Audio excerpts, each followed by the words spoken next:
What's up, guys? This is Rise, and welcome to another edition of the show that everyone loves. The show that only haters hate. That's right, this is the show where the teams are made up. The ELO doesn't matter. It's Spicy Saturday, and K4 McMaster. I almost said McAllister, like Kevin McAllister, but it's not Home Alone. This is Spicy Saturday, and we are running Cresselia, Thundurus, and Krookadile in the Ultra League. This is pretty insane. I don't know if I've ever seen Thundurus in the Ultra League, and I've never seen Mudslap Krookadile in the Ultra League, that's for sure. Since the Mudslap buff, it might not be that bad, but let's get things underway. Here we go. McMaster. Can he be a McMaster of Spicy Saturday? We start things off with Cresselia against Clefable here. Clefable wiggling back and forth, gonna eat the Moonblast, no problem. Cresselia so bulky. You don't see it as often these days in the Great League. It's kind of faded out of the Great League meta a little bit. Maybe like the rise of Alolan Sandslash, Talonflame have been a few reasons. Drapion is everywhere. That could be another reason. There's less Cresselia, but still a very strong Pokemon. Very bulky, as we know. Another Moonblast going to connect on Clefable. Going to build up here, but not before a potential Swift here from the Clefable is fired off, and the Swift is enough to knock out from that range, but this could set up a nice little farm for the Krookadile, and he gets a nice Mud Slap down. What's going to come in here is going to be Tentacruel. Okay, Tentacruel going for the jabs, going for some big Mud Slap damage, and now the Crunch, able to connect, gets the debuff as well, gets a full Mud Slap through there. Sneaking through for some big damage. Scald gets correctly shielded. This is looking really solid. And Krookadile firing off another Crunch. Gets the final Protect shield. At this point, I feel like you might as well invest. They don't even get to another attack, though. They don't even get there. And now Golurk is going to have to eat this Crunch. I think Thundurus is going to get to take the battle off. Oh, but no, actually flexing with showing off the Thundurus at the end. And with that flying subtyping, right, it's actually not that bad of a matchup for Thundurus. I was thinking in my head, like, this would be bad for Thundurus, but because of the flying typing as well, is actually probably not that bad. So now Cresselia into Gator. Couple shiny Pokemon. Let's go, baby. Let me know in the comments. Do you guys like to run shiny Pokemon? Do you have, like, specific shinies that you like to run in the Go Battle? Like your signature shiny picks that you like to run. Here we go. Cresselia going to swap in a beautiful catch onto Krookadile, especially if it's a Shadow Sneak. Oh, wow. What a catch. That is awesome. Going to resist the Shadow Claw damage here. Dragon Claw most likely being fired off. Can probably afford to do at least 2 Mud Slaps and throw. Gonna go after 3. Very nice counting, knowing that they're on the 5 cycle for Dragon Claw. Crunch knocks out. This looks really good. And Gator can't even farm down here. Gator's going to be forced to throw the Hydro Cannon. I think you just let this go, yeah. Krookadile did its job. Going to actually come in with Cresselia because you have all this energy, so the Grass Knot's going to be threatening, but not enough to knock out. Still will grab a Protect Shield, though. And now Gator going to fire off another attack. Don't really need to Protect Shield here. Cresselia is so bulky. Crunch is super effective, though, but now you've got Thundurus up a shield. And man, these spammy Thunder Shock users can be so dangerous. Hydro Cannon going to grab a Protect Shield here. Thundurus. Thunder shocking away. It's a Clefable in back. And, you know, this is not great for Thundurus. I feel like you just kind of get outbulked here. But up a shield, up energy. You see how much Thunder Punch does. So much with that buff that it got this season. And you might even be willing to Thunder Punch down. I think they only went for a Swift, right? That seemed really quick. That seemed really swift, that pacing there. Going to farm up a ton. Go for a potential full Thunder Shock down here. And then fire off the Thunder Punch against Gator. Oh, they tried to snipe, but unsuccessful. I didn't see if Thundurus had double Thunder Punch or not. Does have double Thunder Punch, yeah. So beautiful. Doesn't even need to swap the Cresselia.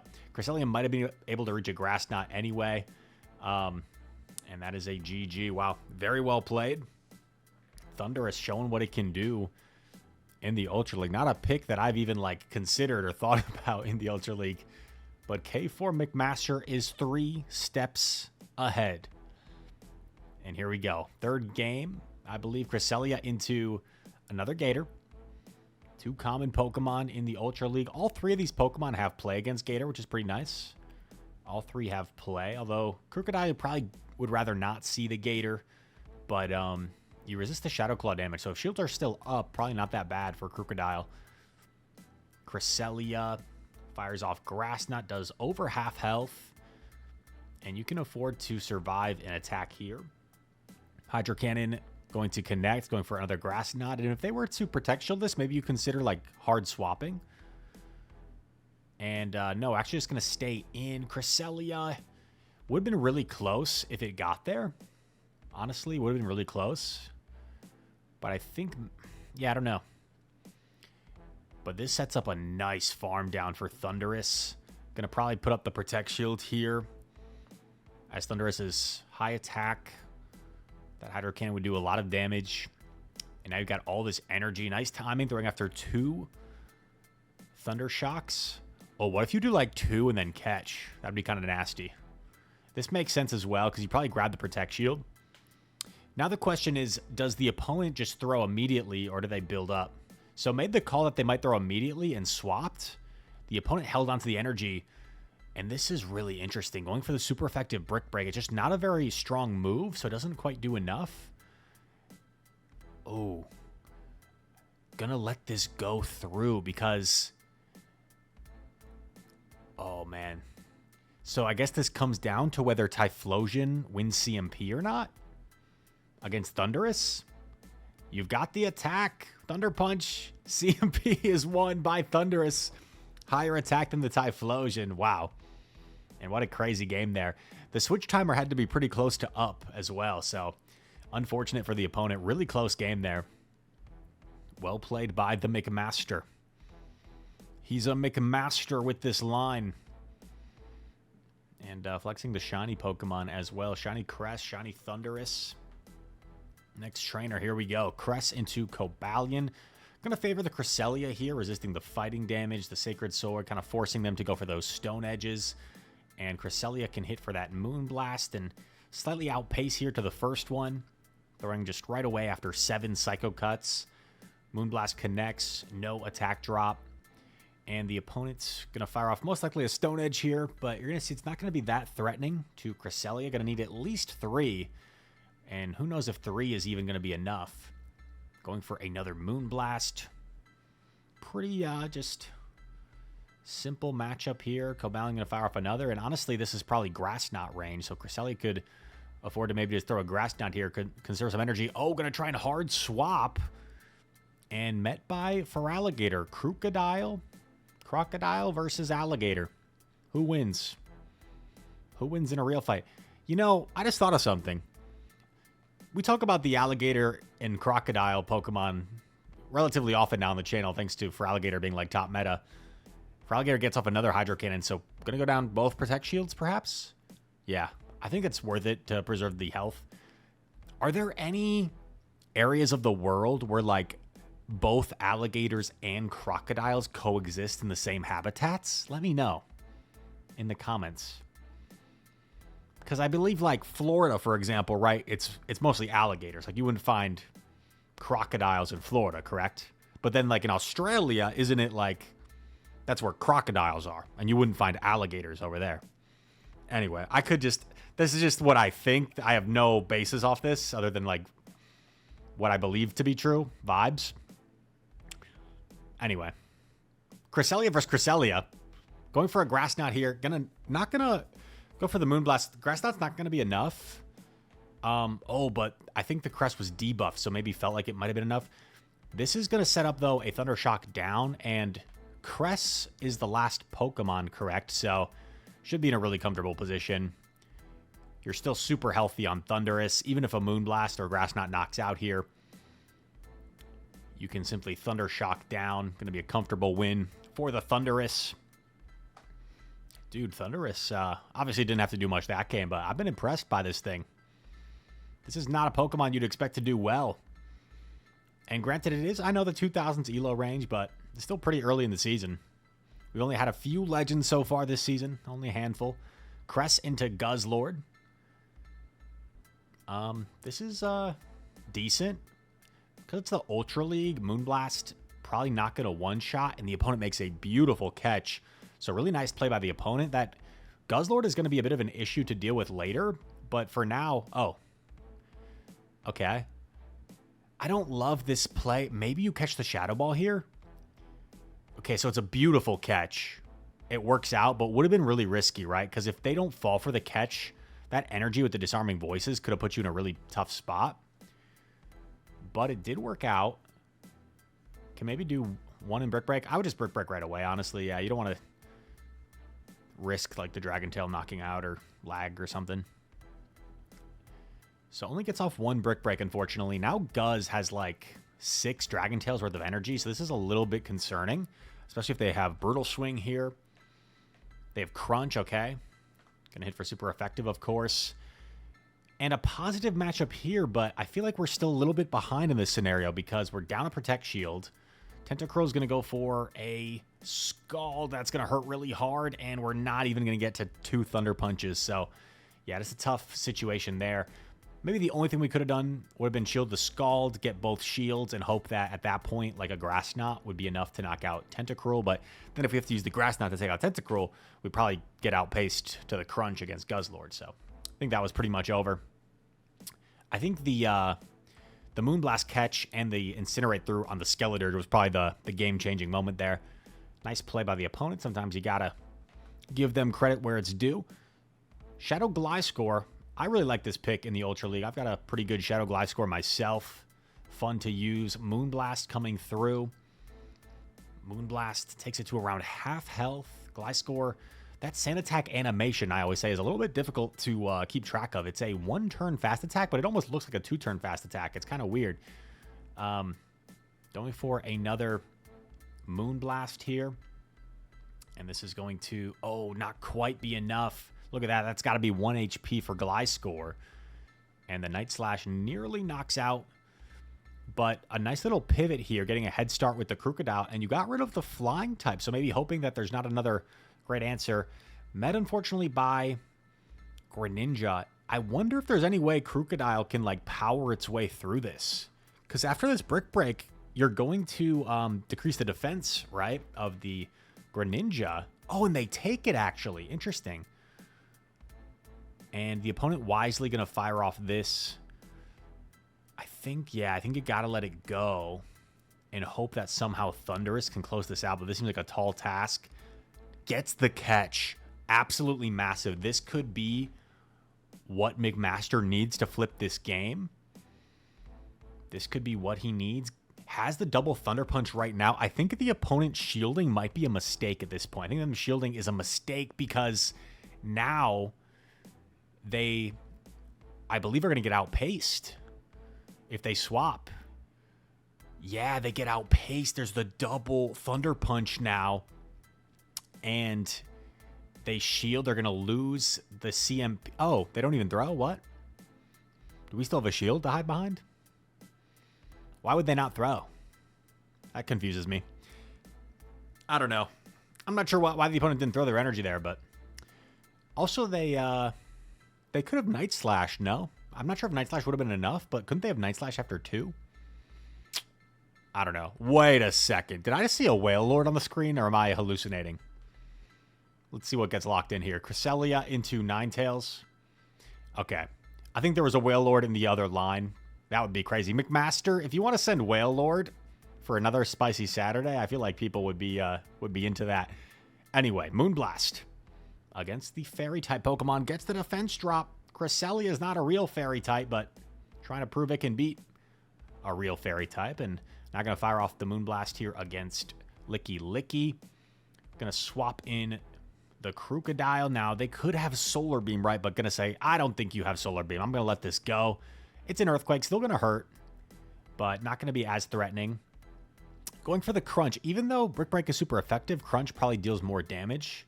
Just a stronger attack. Nearly knocks out. Oh, and Licky Licky, they definitely had a Body Slam, right? So I'm surprised they didn't fire off something there. Brick Break coming through. I wonder if the opponent like gets scared. Not knowing. They get scared not knowing what Krookadile has. Brick Break would not have really been that threatening there. Ninetales has a lot of energy. Going to fire off a Weather Ball. Not super threatening. In comes Glide. Little bit of an awkward situation here. Doesn't have a clear answer for this Gliscor, so going to have to tag team it. Swaps in Thundurus, and finally we're going to see this Crunch go to use on Thundurus. I feel like we've only been Thunder Punching things. Finally, Crunch is going to be put to use. Connects onto Glide. Gliscor shouldn't have like a really threatening attack here. So, oh my gosh, that Earthquake did so much. Single resisted Earthquake doing so much. I like the instant throw here, and either the opponent lagged or that was a CMP. I think it looked like a CMP. And, oh no, they just lagged. So they should have got a Charm through, which is unfortunate. But shouldn't make a huge difference with 2 Protect Shields to hide behind. Cresselia not in jeopardy of getting charmed down here. Just too bulky. Too bulky. That gives me bad memories. The very first World Championships in London, I ended up losing in like the 2-shield scenario to a Cresselia with my Shadow Alolan Ninetales. Because the Cresselia just was too bulky. It got to like 3 moves before getting charmed down. Anyway, Cresselia versus Shadow Galvantula. Cool pick. I've always been a Galvantula fan. You don't see it as much these days. There's a lot of ground types in the meta, right? So a lot of Clodsire, Diggersby, Kanto, Marowak. So Galvantula doesn't have as much play perhaps as it used to in the Great League, especially. Icicle Spear, oh, does big damage to the Krookadile. Cresselia comes in.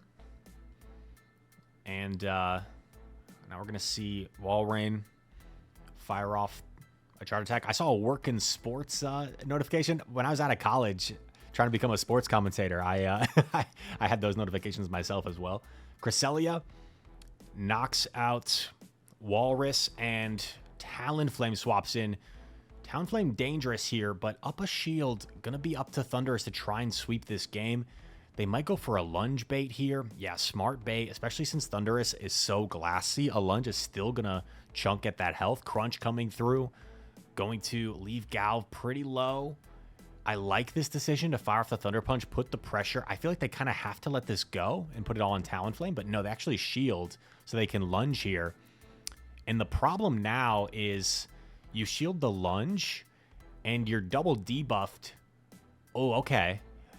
I love this play. Banked a Thunder Punch, I believe. Cleared the debuff. So now you have to just try to get the Talonflame into Thunder Punch range. You have to get into Thunder Punch range. They're running Flame Charge. I think if you're the opponent, you need to throw Flame Charge here as soon as possible to not let Crest get to another move. The opponent... Oh, I'm tripping. Sorry. I'm tripping. Sorry. I thought we banked a Thunder Punch. My bad. I got our hopes up. That's on me. K4 McMaster. He was playing so well, right? I'm just thinking he's like pulling win cons out of nowhere. I'm just making up win cons at this point. I'm making up win cons. I've got too much faith, too much confidence in him. That's just who I am. I just... I fall too hard. I catch feelings too quick. Shadow Zapdos into Shiny Cresselia. Zapdos connects with the Drill Peck. Moonblast coming through. Big damage onto Zap. Thunder Shocking away. And now going to land another Drill Peck. Oh, they both pivot, and this works out amazing for Krookadile. Also, it is a Shadow Claw Typhlosion, which is even better. Makes this just a very dominant matchup. If it was Incinerate, at least Typhlosion would be chunking with the Incinerate damage, but these Shadow Claws are doing pretty much nothing. Gonna elect to take the Blast Burn. That's kind of interesting. I feel like you could keep a super healthy Krookadile here, but I guess felt like just keeping the shield advantage, or even shields, was more worth.